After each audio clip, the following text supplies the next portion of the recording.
Now, let's bring in my panel. Joining me tonight is reporter for the Daily Caller, Brianna Lyman, and New York Post campaign reporter, Diana Glebova. Thank you so much for joining us here on the U.S. Report tonight. And I want to kick off with another issue that is absolutely affecting real life on the streets in America every day, and that is the crime that is running rampant in some U.S. cities like Philadelphia and elsewhere. But I was shocked to hear this from the Philadelphia District Attorney, Larry Krasner, talking about looting suspects in a massive looting operation that took place just recently. The DA calls it individual justice and says everyone involved in the looting will be looked at on a case-by-case basis. We'll look carefully to see whether this is a one-off situation and they're fundamentally law-abiding people, hold them accountable one way, or whether they are criminals.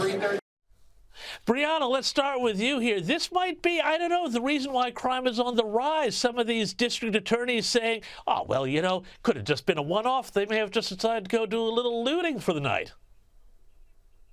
Yeah, you know, as a fundamentally law-abiding citizen myself, I can assure you that I would never think to loot a store. And Larry Krasner, he keeps talking about how some of these defendants are between the ages of 18 to 25, and they either have a minimal criminal record or no criminal record at all. But until you nip it in the bud, you will allow this to continue because these people don't understand that there are repercussions for bad actions. So Larry Krasner is supposed to keep the city safe and hold people responsible for their actions, but he's literally telling people that if you haven't done it in the past, we're going to give you one free pass. That's not how this works. This whole issue of crime is really starting to get traction as a national issue as people see what's going on in some of these cities. I've seen in some of the arguments on Capitol Hill this week, people saying, you know, crime is one of the big things, as well as the border, that is really driving elections. Is this what you're seeing on the ground covering elections around the country? The number one issue for voters is still the economy by a long shot. I think people are worried about the food that they go to buy in the grocery store that's really been hit with inflation,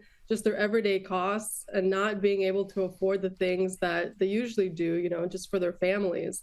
But I think crime, especially in the big cities like Washington, D.C., where lawmakers themselves are being hit by carjackings and people on the street just mugging them, and also in New York City, where there's been, again, just carjackings, murders on the streets. People are worried, again, especially in those big cities. But all across the country, the economy still rings true as the number one issue. And Diana, I just want to stick with you just on the campaigns question here, because we've also seen really interesting news out of Florida, where Governor Ron DeSantis has brought in $15 million in fundraising over the past 3 months for his presidential campaign. Does this show that there's still life in the DeSantis campaign, which a lot of people had been writing off? You know, $15 million may sound like a lot to the average person, but for campaigns, especially when you look at the numbers that Donald Trump is bringing in, I think yesterday he announced that his campaign brought in $45 million in the same amount of time. 15 million is not that much. And aides on the DeSantis campaign are reportedly saying that out of that 15, only 5 million is cash available that they can spend during the primaries to get the GOP nomination and to run against Joe Biden. So 15, not that much money.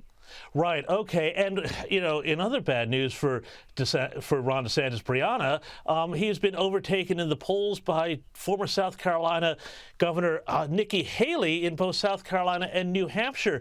Is Nikki Haley starting to really see a bit of a surge here after her performance in that last debate, do you reckon? No, I think Nikki Haley, just like Tim Scott, those are presidential hopefuls that are more looking for a seat on the cabinet. Nikki Haley already knows what that's like, of course. But if you remember the last debate, they argued about curtains. That's not what the American people care about. And I do just want to make one note about Ron DeSantis' fundraising, because like Diana said, it looks good on the surface. But if you go a little deeper, you know, Donald Trump, he has $45 million, but about $36 million is for the primary. And if you look at DeSantis, another thing, he is taking his staff from Florida to Iowa, whereas a more well-resourced campaign will actually use operatives on the ground. So he is really stretching what he has thin. And if you compare it to 2019 Democrats during the same time period, you had Bernie Sanders, Elizabeth Warren with about $25 million in their quarter fundraising haul. Ron DeSantis is supposed to be the shining star, but when you have Democrats like Bernie Sanders and Elizabeth Warren having done better than Ron DeSantis during the same time frame, I think it's a pretty poor indicator. So, Brianna, and I'm going to put this question to both of you, but Brianna, how long then do you think the Ron DeSantis campaign can keep going? I think for Ron DeSantis, I mean, look, if you compare him to Donald Trump right now, you look at the polls, it reminds me of Elizabeth Dole and George W. Bush. Elizabeth Dole was seen as the, up-and-coming Republican star who was going to beat George Bush. And within a month, between May and June of the, 2000 election, she significantly declined in the polls. And Ron DeSantis followed that same trajectory. He came up big and mighty. He was kind of getting close to Trump, and then he fell to the wayside. So if he does not do well in Iowa, it would be incumbent upon him to drop out and save himself for 2028. Yeah, Diana, what do you think about that? Does he need to be thinking really about his longer-term strategy rather than being kind of a one-hit wonder this year? I think it all hinges on Iowa, and his campaign told me the same thing. Iowa is the first state in the nation to hold a Republican caucus, so the first time that voters have the opportunity to show who they're going to vote for, and that really sends a signal to the entire country of who's going to be ahead. His campaign tells me that Iowa, if he does well there, if he somehow beats Trump in that first state, that will really show voters across the country that he's still in the race and that it's a race between him and Trump. But like Brianna said, he's been sending staff from Florida to Iowa. He is really hitting the ground running and has a strategy of hitting all 99 counties. And he's putting all his eggs in Iowa. And really, again, that is his number one strategy, to show that if I win here, maybe people really will think that I have a chance still in this race.